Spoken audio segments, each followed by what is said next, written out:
Éric Zemmour. Éric Zemmour. Éric Zemmour. Éric Zemmour. Éric Zemmour. Pas un jour en France sans qu'on entende parler de lui. Pas un jour non plus sans que le chroniqueur télé ne lance une petite phrase, une nouvelle provocation dont il a le secret. Si vous voulez, le vert des Verts correspond, comme par hasard, au vert de l'islam. Pendant la guerre, on aurait dit de libérer la parole aussi.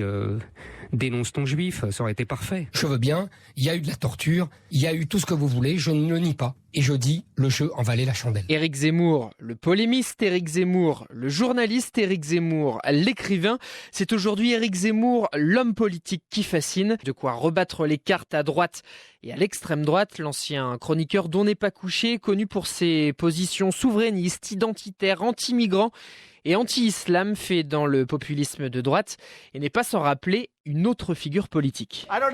Je n'utilise même plus fake news, maintenant je les appelle corrupt news, parce que fake n'est plus assez fort. J'ai inventé ce terme et j'en suis fier, mais maintenant je vais dire corrupt news.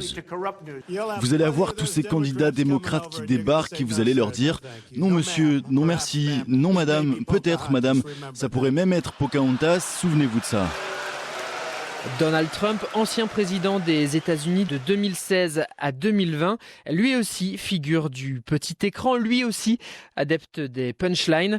À l'époque, il est un inconnu du monde de la politique. Comme Éric Zemmour, le candidat Trump prétend défier l'establishment. En tête, la candidate démocrate Hillary Clinton, finalement adoubée par les républicains.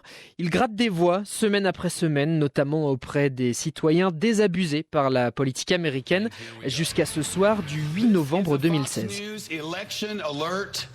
Pennsylvania goes to Donald Trump. Donald Trump is the president of the United States. And there's the big board, the 20 electoral votes from the state of Pennsylvania. We just got new metrics in. Donald J. Trump is the president of the United States elect. L'homme d'affaires devient donc le 45e président des États-Unis, un événement qu'aucun commentateur politique n'avait prédit. Une raison de plus pour prendre la candidature d'Éric Zemmour au sérieux, selon Mélissa Bell.